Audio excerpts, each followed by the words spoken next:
யாக்கோபு 4 தேவன் பெருமையுள்ளவர்களுக்கு எதிர்த்து நிற்கிறார், தாழ்மையுள்ளவர்களுக்கோ கிருபை அளிக்கிறார். But he gives us more grace. This is why it says, God opposes the proud, but gives grace to the humble.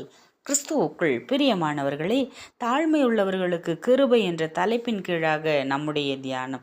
Lent காலத்திலே நம்முடைய இருதயத்தை குறித்து நாம் தியானித்து கொண்டிருக்கிறோம். இந்த நாளிலும் கூட நம்முடைய இருதயமானது பெருமை கொள்ளாமல் தாழ்மையோடு இருக்கும்படியாக கர்த்தர் விரும்புகிறதை நமக்கு சொல்லுகிறது. வேதத்திலே ஒரு ஓமை நமக்கு சொல்லப்படுகிறது. மார்க் 12 41 வரை உள்ள வசனங்களிலே, ஆலயத்திலே பலர் பெரிய செல்வந்தர்களாக வசதி படைத்தவர்களாக அந்த இடத்திலே வந்து காணிக்கைகளை போடுகிறார்கள். அவர்கள் காணிக்கையிலே போடும்போது அவர்கள் தங்களுக்கு உள்ளதிலிருந்து எடுத்து போடுகிறார்கள். ஆனால் அங்கே ஒரு ஏழை விதவை வருகிறாள். அவளிடத்திலே இருந்தது 2 காசுகள் மட்டுமே. அவள் என்ன செய்தால் தெரியுமா?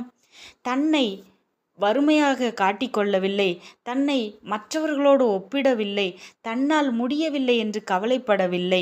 ஆனால் அவள் எதையுமே யோசிக்காமல் தனக்கு உள்ள அந்த 2 காசுகளை அங்கே காணிக்கை போடுகிறதை பார்க்க முடிகிறது.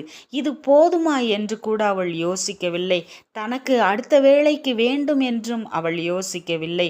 தன்னிடத்திலே உள்ளதை மனப்பூர்வமாக கர்த்தருக்கு கொடுப்பதற்கு அவள் விரும்பினாள். தாழ்மையோடு தன்னுடைய எல்லாவற்றையும் கர்த்தருக்கென்று அவள் கொடுக்கிறதை கர்த்தராகிய இயேசு கிறிஸ்து பார்த்து சொல்லுகிறார், இவள்தான் இங்கே வந்த எல்லாரிலும் அதிகமான காணிக்கையை தந்தார் என்று சொல்லுகிறார். அங்கிருக்கிறவர்களுக்கு ஆச்சரியமாக இருந்திருக்கும். அப்பொழுது அவர்கள் கேட்கும்போது இயேசு கிறிஸ்து சொல்லுகிறார், மற்றவர்களெல்லாம் தங்களுக்கு உள்ளதிலிருந்து கொஞ்சத்தை கொடுத்தார்கள், ஆனால் இவளுக்கோ இனி அவளுக்கென்று ஒன்றுமில்லை, தன்னிடத்திலே இருந்த எல்லாவற்றையும் கர்த்தருக்கென்று கொடுத்தாள் என்று சொல்லி அந்த ஸ்திரீயை குறித்து, அந்த அம்மாவை குறித்து அவர் சொல்லுகிறதை பார்க்க முடிகிறது. வேதம் நமக்கு ஒரு காரியத்தை விளக்கி சொல்லுகிறது. தேவனை நாம் எவ்வளவு பெரிய காணிக்கைகள் கொடுத்தும் அவரை கவர்ந்து இழுக்க முடியாது. நம்முடைய தாழ்மைதான் தேவனை அசைக்கிற ஆயுதமாக இருக்கிறது. உலகம் மதிப்பிடாததை தேவன் உயர்த்துகிறவராக இருக்கிறார்.